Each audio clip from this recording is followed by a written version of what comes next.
Okay, thank you, Nadeem. So everybody, yeah, if you want to ask a question, and please, any question at all, because even if you think it's a stupid one, if you're thinking it, I'm sure there'll be a lot of other people who are thinking it as well. So please just ask it.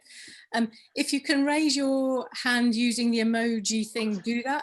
But if you can't, just wave, because I can see everybody, so I can ask you to ask the question that way. If there's any translation problems at all that you're worried about, Marita here is fluent in English and Albanian, so she can translate. If you want anything translated, please just say. And I will then ask Dr. Amal Latif, who's a GP, a doctor involved in the vaccine rollout program, to introduce himself now. Thank you. Thank you, Louise. Pashadantia, everyone. My name's Amal Latif. I'm a local GP. My practice is just outside Oxford in Ensham, but I also do a lot of out-of-hours work at Munsell Way. I live in Cowley. I was born in Oxford. I went to school in Oxford, what's now called the Oxford Community School, used to be called colloquially Oxford Boys. And I have lots of friends and family living in the area. And so I have lots of friends from the Albanian community. I should start maybe with an apology. My Albanian, other than saying hello that I've just learned recently, is non-existent. And unfortunately, that means your English is better than my Albanian. So we will have to try and do this in English, if that's okay. And with that being the case, if I say something that doesn't make sense or I'm speaking too quickly, then please do raise a hand and let me know. What is the purpose of these meetings? As Nadeem said, we know already from the COVID vaccine rollout, which has been going on for just over a month, it's about 6 weeks now, that we've managed to vaccinate about 9 million people in the UK. Generally, it's people at the moment who are either over the age of 70, or if you're a health or social care worker, or we're just moving on to the population who might be on what's called the shielded list. So there's a certain number of conditions that you might have that put you on that list. And one of the things that we've started recognizing is that the uptake in ethnic minority communities, my own community included, I come from a Pakistani background, but also other ethnic minority communities, is a bit lower than the general population. And so the purpose behind these meetings really is to understand, listen to you all, hear what your concerns might be, see if we can address those concerns, and maybe help pass a message through the community via yourselves and via other workshops if we need them, just to try and help and see actually can we encourage people to take up the vaccine. So I'm happy to hear the conversation today, very happy to help try address any of your concerns and answer any questions that you might have, and thank you for having me here today. Thank you very much, Amar. Okay, who would like to ask the first question? Just give a wave or put your hand up. What sort of things? Enver. And then Mevlan. Thank you. Okay, and then Florent. Enver, can you unmute yourself?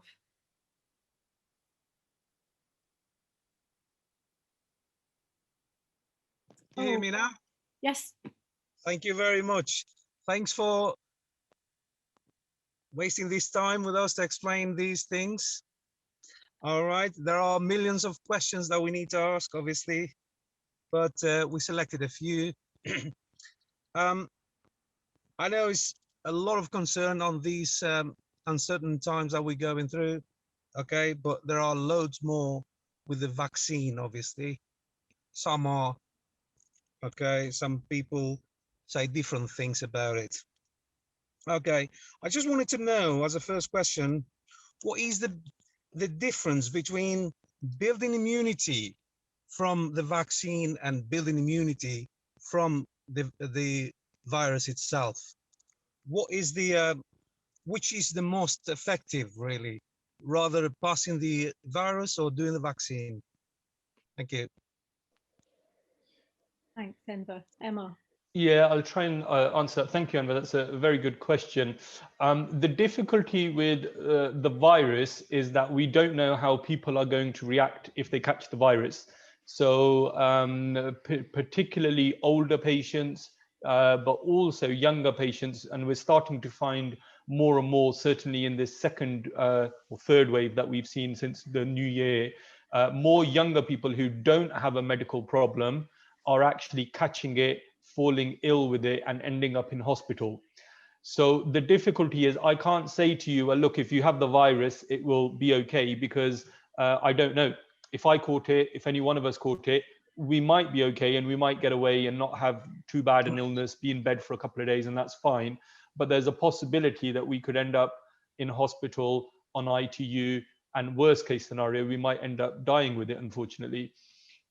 So there's been a lot of focus on people who have the virus and have died with it. What there's been less of a focus on is that actually COVID is quite different to a lot of other viruses that we catch. If you catch the flu, you'll be unwell for a week, maybe 2 weeks, and then after that, you're okay. You know, if you make it through, you'll be okay. With COVID, what we're understanding is that actually a lot of patients end up with this condition called long COVID. And what that means is that they have ongoing long-term problems, including problems with their breathing, problem with energy levels, a general feeling of tiredness. So we think about 10% of patients who catch COVID will have long-term problems. Okay, so that means they'll have problems going longer than 12 weeks. Obviously, COVID has only been around a year, just over a year. So we can't say exactly what the long-term problems will be in 5 years, 10 years. So that's the first problem with saying that, look, if you catch the virus, you'll get immunity. The second issue is that we don't know if you catch the virus, how long you have immunity for. So some of the studies that have been done last year looking at this, we think it may be a few months that you have some immunity, but we don't know that for sure. And so it's also true with the looking at the trials that, again, we don't know with the trials of the vaccine, how long will you have immunity from the vaccine? You know, it may be just, again, a matter of months or something. But we expect it to be a little bit longer than that, but the vaccines haven't been around long enough for us to know that for sure. So really the benefit of having the vaccine rather than the virus is that if you caught the virus, you may end up very unwell. If you have the vaccine, there are a few side effects, but there are side effects to every medication that we know of, including paracetamol. What are the main side effects? So the main side effect is that you can have a slightly sore arm. Okay, so I've had the vaccine, you get a slightly painful arm a day or two, and then it goes. Some patients will have a slight flu-like illness, so they might end up with feeling a little bit tired, headachy, be in bed for a couple of days. But we know that on the whole, most people actually, it's a very mild side effects if they get them. And so actually the benefit is that we can protect you from having a serious illness by giving you the vaccine. The other important thing to say is that in the trials, when they looked at it, the important thing at the moment is because of the virus, we're getting so many people who end up in hospital that it's causing a problem for those patients because they're very seriously unwell, and it's causing a problem for ITU services, you know, doctors and so forth in the hospitals. So it causes a problem for the patients, it causes a problem for the healthcare system. By giving the vaccine, we can't say 100% certainly you won't get the virus, but we know if you get the virus, you will much less likely to catch the virus, first of all. So in some of the trials, 90% less likely. And if you do catch it, you're much less likely to end up in hospital as a consequence. So these would be the reasons really why we'd encourage everyone to have the have the vaccine against the virus. We also need to be aware that there are certain things that make your risk go up. So if you're over the age of 50, if you're a man, if you are from an ethnic minority community, as many of us on this call are, or if you have other medical problems like diabetes, high blood pressure, we know again that actually your chances of being unwell with it, seriously unwell, are much higher. But even as I said at the start, even if you don't have any of those, you can still end up seriously unwell. Just in the last 2 or 3 weeks, I've had 2 patients, one in her age was about 45, one was age 32. Neither of them had a medical problem in the past, and they both were really unwell, and I had to send them into hospital. So there is something about this new strain of virus that has come out that has meant that actually younger people seem to be getting quite unwell with it. Thank you, Omar. Can I go to one question from Mevlan, then Enver? I'm conscious. I think you got some more questions. Can I come back to you after one from someone else? Absolutely, yeah. Thank you. Thank you. Okay. Hi, yeah, thank you. Actually, the questions that I needed to ask pretty much was answered. The question was just roughly, what are the chances that to get a COVID after the vaccine, and how bad you can get after the vaccine? But that was answered. If it's possible that I could ask another question. I have done the anti-COVID, the antibody test for, if I had the virus or not. Came back negative. Yeah, it was after a while. I had a lot of symptoms. Asked my GP at the time, not now. My symptoms were like I had a disturbed stomach. I had no taste at all and lost the smell. What would you say about this, Dr. Amar? Thank you. Thank you, Mevlan. At the risk of going into a private consultation, it's difficult to, no, that's okay. It's a fair question. Does the antibody test accurate? I guess that's the key part of the question, isn't it? And the difficulty is, no, it's not 100% accurate. So we do know that there are lots of patients. Sorry, I'm just getting a little bit of echo. I'm not sure who's unmuted themselves, but just Enver, could you remute yourself? We'll get feedback. Thank you. Excellent, that's a bit better, thank you. So Mevlan, it's a good question. We don't know we know that the antibody test is not 100% accurate. What the difficulty with the test is, as you say, it sounded like from your description, there was a time period, a time lapse from when you had the symptoms to when you had the test. And what we don't know is therefore how accurate that is, because the illness has only been around for a year or so, and the tests have been around for a much shorter period. At the moment, if you had the symptoms which kind of meet the criteria, we would say you may well have had COVID.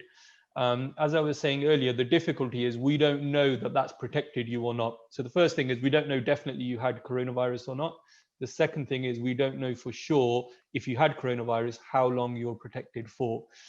So the guidance says even if you've had coronavirus and COVID, you should still get the vaccine.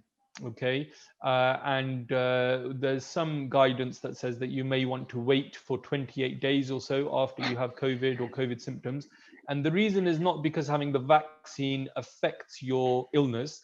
The reason is because if you have COVID, it's not like most other illnesses. So if you have the flu, you have a chest infection, you're very bad to start with, and slowly over time you get a little bit better. COVID is very different. In the first week to 10 days, patients who have COVID, they're usually not too bad, actually. They're usually okay. And then they get unwell after that. So from about 10 to 14 days, they get unwell. And the difficulty is if you started with your symptoms 10 days ago, and I give you the vaccine today, and you get unwell, I don't know, is that because you're having a side effect to the vaccine, or is that because it's your illness getting worse? So when I've been doing these clinics, because I do the clinics where we're vaccinating patients, I had one patient recently, it was actually 10 days. It was his first day out of self-isolation. And we had that discussion. And I said, look, if you're going to get unwell from COVID, now's the time. So actually, we decided to wait for him. But similarly, I had another patient who'd been had the symptoms and the positive test 3 weeks ago. And she said, well, I've not had any symptoms for 3 weeks. I think I'll probably be happy to have the vaccine. And so I did give her the vaccine. So even if you've had the virus, or suspect you've had the virus, you should still have the vaccine. And as I say, if it's very recently, within the last 28 days, you might want to discuss with your doctor about waiting. But if it's not, then I would highly recommend everyone gets it. Thank you, Omar. Thank you. Okay, Florent, would you like to ask your question? Thank you. Well, I had a couple of questions which have actually been answered. but I'll ask two quick questions. One of them is, if you've had the vaccine and then you've caught COVID, can you still infect? Are you still infectious? Can you still infect the others? And my other question is, why is it men that are affected the most, or more than women? It's a good question, Florian. I might take that second question. We don't know. We don't know why it's men more than women. You know, at the risk of sounding sexist, maybe we're softer and our women colleagues are a bit harder. That's just, we don't understand. We just know that there's lots of medical problems where one type of gender can be affected. And if you look at the stats, actually, we know that men have typically ended up more on ITU and passed away with it more as well. And we don't really understand it. And it's so recent. In terms of your first question, which is a very good question, are you infectious if you had the vaccine, and what precautions should you take? So this is very important, that when you have the vaccine, we don't know that it stops you passing it on. So it may be you have the vaccine, you don't have the illness, but you could still pass on the vaccine to the virus, to someone else. That's very much a possibility. And at the moment, the trials and the time period hasn't been long enough to try and know that for well enough. There are some trials already underway to try and get that detail, but we don't know that for sure. There was a trial last year. They looked at hospital staff who got COVID, and they followed them for about 5 months, and they looked at them, and they also did swabs from the nose, because that's typically where COVID lives, is around your nose, really. That's why when you get the swabs, it's normally done in your nose. And so they did regular swabs of them. And what they found was that actually even people who'd had COVID and had some immunity from themselves still had high levels of the virus in their nose. And so this kind of suggested that actually, yes, it's still possible to have the virus, or have the immunity from the virus, I should say, after having had the virus, but pass it on.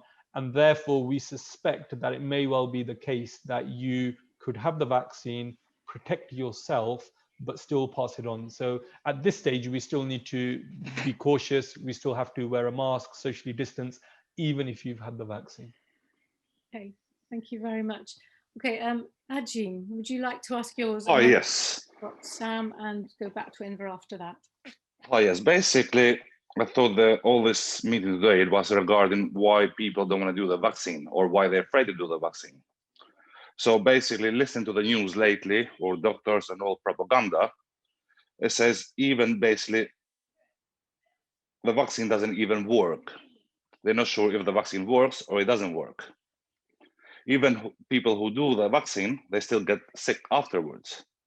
So basically, the main question is, what's the benefit really doing the vaccine? Yes, you explained quite a lot about the vaccine itself, but the main question is kind of, if all the kind of, we hear every day from the TV, from doctors and like yourself saying, well, we are not sure if the vaccine works, but still you do it, then what's forcing me to do, kind of what's pushing me to do it, when kind of everyone, the feedback is coming, well, we're not sure yet.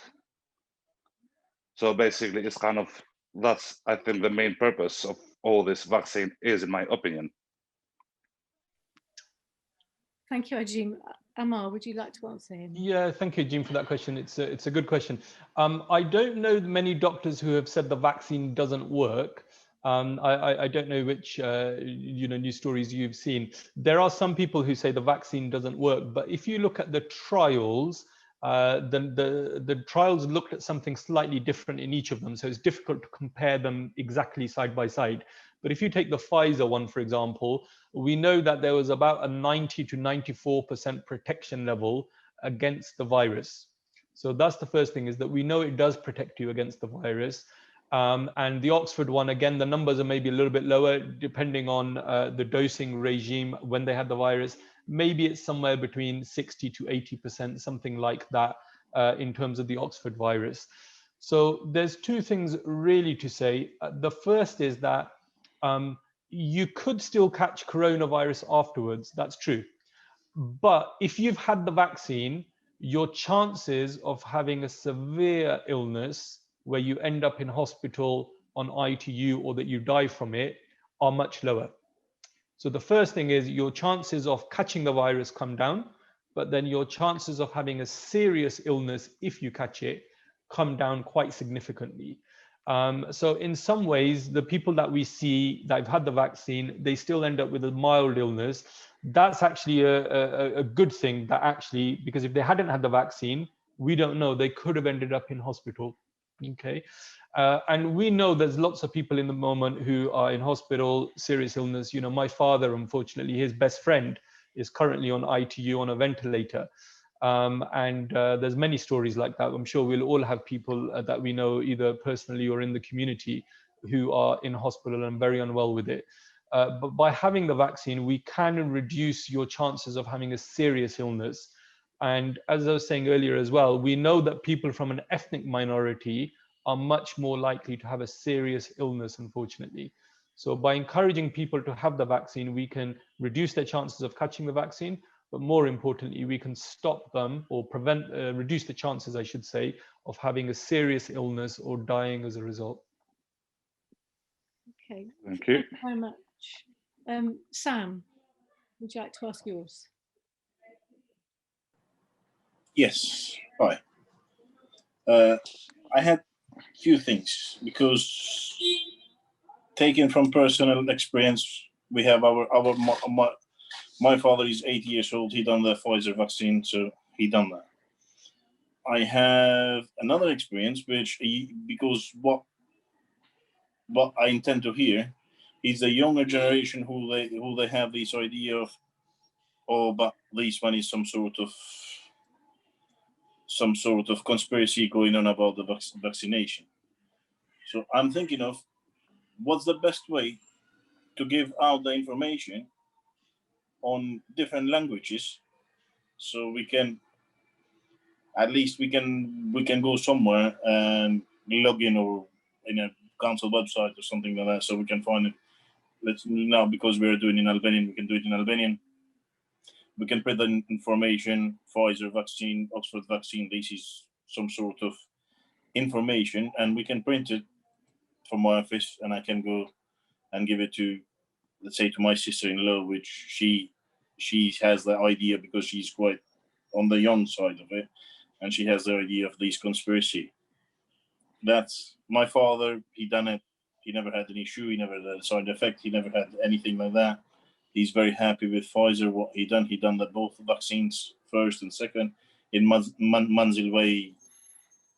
At Manzilway, my mother is waiting. She's in her 70s. She's waiting for the call up. She can't wait long enough to do it and get it over and done with. But the trend is on the older generation. It's much easier to convince them than the younger generation, because the younger generation, they see quite a lot of these conspiracy theories. So is there any way which we can help them out of trying to convince them, or have something like that? The other one, my nephew, my sister's son, he works in JR. He done the vaccine as well. So Thank you, Sam. Dr. Latif can answer, but maybe our communities director from the City Council as well might like to pick up that point as well, about what's a good way of getting the information out. And just yeah. So I think I think most of these people, they lack of information, because some of the people, they say, I think we seen some people with AstraZeneca vaccine, which they have a bit of side effects, if I call it, like mild temperature, sore arm, like the doctor said, sore arm, mild headache, and bit of fluid side effect. My father done a Pfizer, which he hasn't had anything whatsoever. He had done both jobs, nothing whatsoever, no side effect, nothing. So people are saying, oh yeah, but if I'm called for AstraZeneca, why should I wait for Pfizer? So I know it's quite a lot of politics involved in that one, and TV plays a major role, but it's just so to reassure people that basically it's pretty much the same as no. Thank you. Amar, sorry. Yeah, thank you, Sam, for the question. The first thing to say is about comparing the vaccines. Is very difficult to compare them because when they did the trials, they looked at slightly different things. There isn't really any significant evidence that one works better than the other, or that one gives fewer side effects than the other.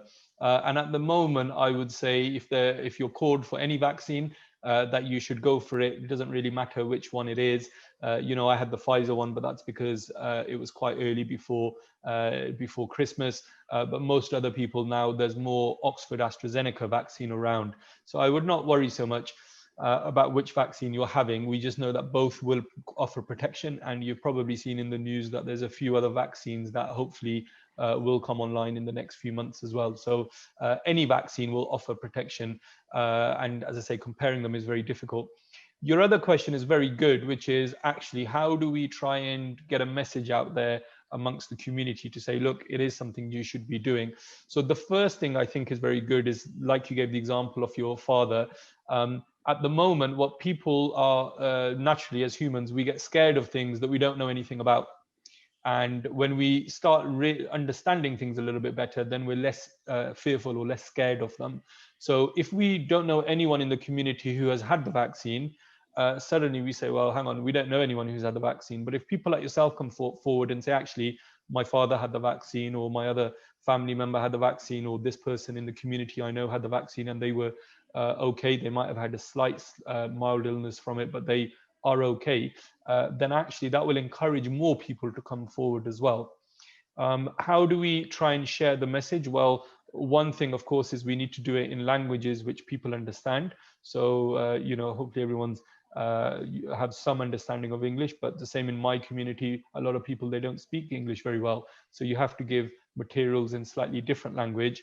And I know the council has produced some information in different languages. I know nationally there are other languages, information and videos in other languages.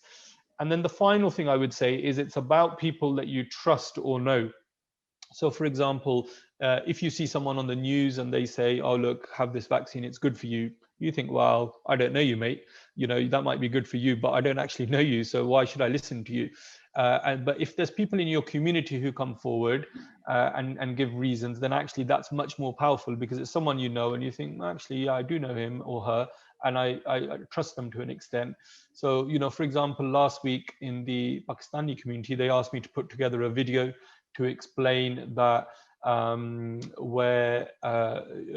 put forward what the benefits of the vaccine were. And so I put that, did a video for them that went via social media. It's on Facebook, it's on WhatsApp. You know, if we have other healthcare professionals in the Albanian community, for example, in Oxford, they don't have to be a doctor. It may be someone who works in healthcare, you know, in conjunction with a doctor. Doing some sort of video like that will be, I think, should be very beneficial. I see there's another question in there, but Nadeem, I don't know if before I answer the other question, whether you want to answer more about the communications.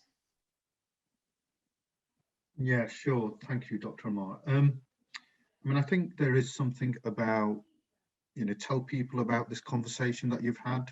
You know, you've had it with a clinician, you ask questions, you got responses, convey that to the wider community. The point in relation to different languages, maybe we ask Marita to record a message in Albanian, and we can certainly get that out. The CCG have put together a frequently asked questions, which includes the question that Marcella just actually asked. And what we can do is look at interpreting that FAQ, and that will do two things. One, it will enable you to respond to some of the questions that people might have. And the FAQs are actually written by the NHS. So they're written by people who are working in the medical field, by clinicians, so they're trusted. And then finally, I think it's quite important that this conversation that we've had right now, we will edit this, and what we want to do is to make sure that we utilize networks and social media channels, and we will share that amongst yourselves to ensure that you can then actually connect it to people and the wider community. And I think collectively, that will then start having a real positive impact. But I really want to really emphasize that point that Dr. Amar made in relation to, if you know someone who's actually had the vaccine, peer-to-peer support is really important.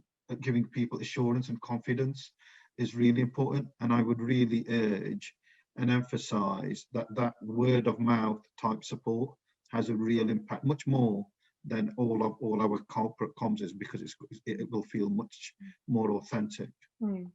Thank you very much, Nadine. And then I know, Enver, I think you've got another question. And then I just wanted to see whether Alma or Rolanda, whether either of you two have a question. So I'll come to you two after Enver, and then thank you, Louise. My next question will be again towards vaccine, obviously. We know that when people overcome these diseases or viruses, they overcome some negative changes to their health, mental and physical health, okay, well-being. So how do we know that the vaccine would not do the same, okay, to affect our long-term or even short-term well-being? Thank you. Shall I answer that question, Louise? So, Enver, very good question. I'll take that question and also the one in the chats as well. So the important thing, I should have mentioned this earlier, is the vaccine has been developed very quickly. Most vaccines take a couple of years, 2 or 3 years to develop, but these vaccines have been developed much more quickly. Now, the important thing is that there are certain steps you have to go through to develop a vaccine, and all those steps have still been done with these vaccines anyway. So it's not like because we were trying to do it quickly, we just cut some corners and said, don't worry about that, just get the vaccine through. All those checks have been done. So that includes testing it on maybe animals, then testing it on healthy people just to make sure there's no side effects, serious side effects from it. Then you start giving it to people in the general population. So the trials had maybe about 40,000 people in the trials. So many people actually. A lot of the drug trials we talk about generally have fewer people than that. And since then, we've had at least 9 million people in the UK have the vaccine, and many more across the world. Other countries as well are still vaccinating as well. So actually, if you look at it, we know we've now got quite a lot of people that have had the vaccine. Are there any long-term consequences of the vaccine, I guess is your question. There is no reason to think there should be. Because actually, when you look at other vaccines and things, the mild side effects you get initially, they will cause a problem in the first couple of days. But then long term, it's unlikely that you get a serious long-term consequence. We know lots of other vaccines that we use in a similar way have a similar, some of them have a similar way of working. The Pfizer vaccine is slightly different. And I see Marcella's question in the chat, which is, look, does this affect your DNA? Now, this is a complete misunderstanding of the way that the vaccine works.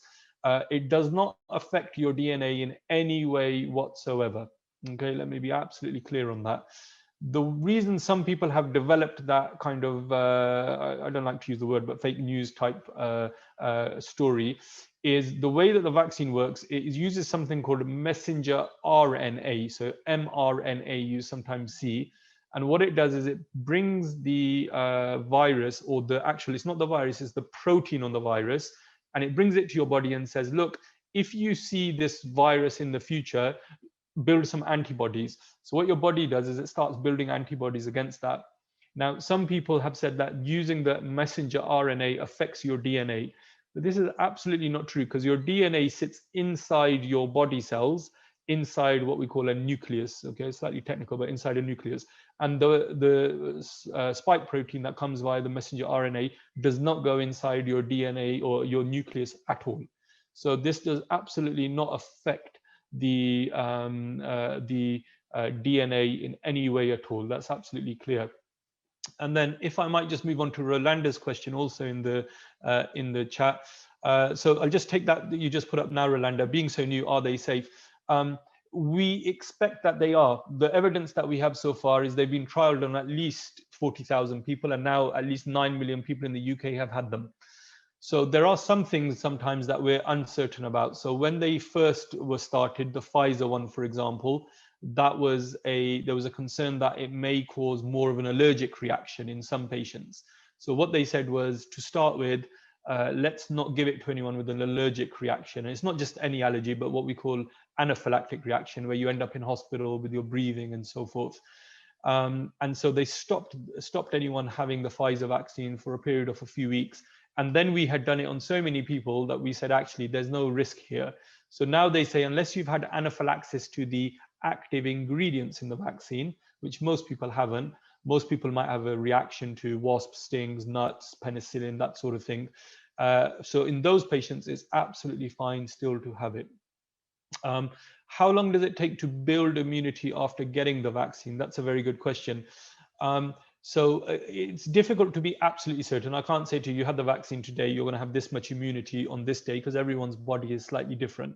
What we know is that it normally takes a couple of weeks at least for your body to develop some sort of immune response. Okay, so at least a couple of weeks, 14 days or so after the first vaccine dose, you will start having some immunity, but you won't have the full benefit until a few weeks after the second dose that you have.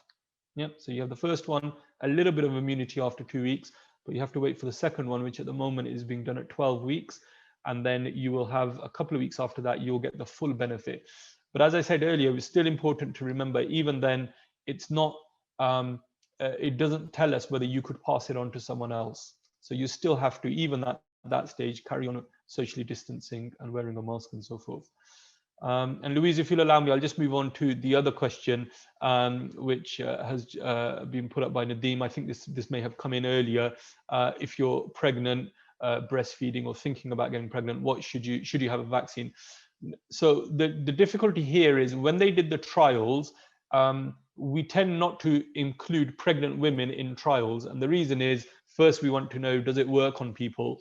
And you probably don't want to do that kind of trial on someone who's pregnant, because if there is a problem, then actually the consequences are significant. So it's normal that in most drug trials and vaccine trials, they don't include pregnant women. Okay, so pregnant women weren't part of the trial. So having said that, there is no reason to think that pregnant women should have a significant reaction to the virus.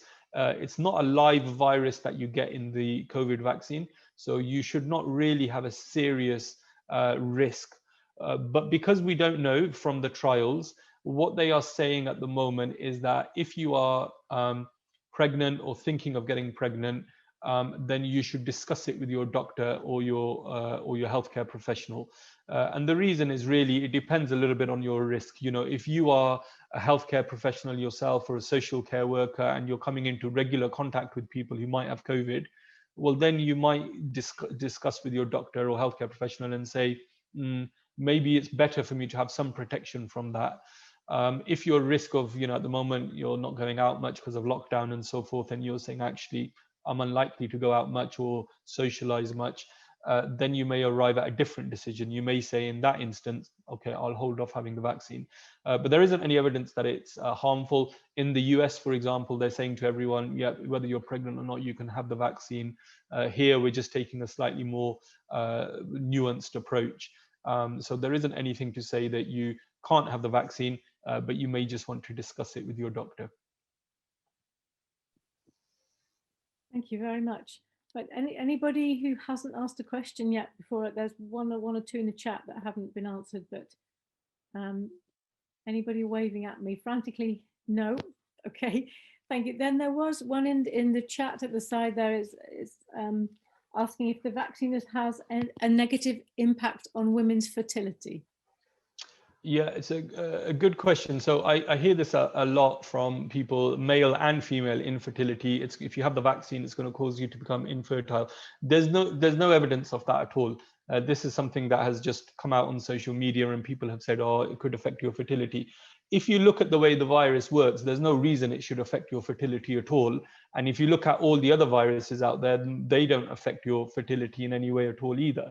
So there's no reason really to consider that it will affect your fertility, and there's absolutely no evidence of this at all. And as I say, this is one of the things that has kind of been put out there, and it's just really, unfortunately, it's a bit of a scare tactic. You put more things out there that might scare people. So instead of one thing that might scare you, suddenly you've got 3 or 4 things, and you think, oh, I'll think about this again. The other question from Alma is a very good question. I've just seen, how confident are we that the vaccine is effective against new mutations? It's a very good question, Alma. The honest answer is we don't know. There is some evidence that the earlier vaccines may be less effective against the new mutations. Some of the vaccines that have been done in the trials in South Africa, they think it may not be as effective, but it will still give you some partial coverage or partial immunity regardless. The other thing that we know, looking at other viruses and vaccinations against virus, if you look at the flu jab, I'm sure many of you may have the flu jab yourself every year, or you'll have family members who have the flu jab every year. And the way we do the flu jab is every year we look at Australia, actually, in the summer, our summer, their winter, and we say, okay, what virus is there for the flu, the strain in Australia? And then what we do is we predict that that strain is going to come here. And so we develop a vaccine against that strain of virus.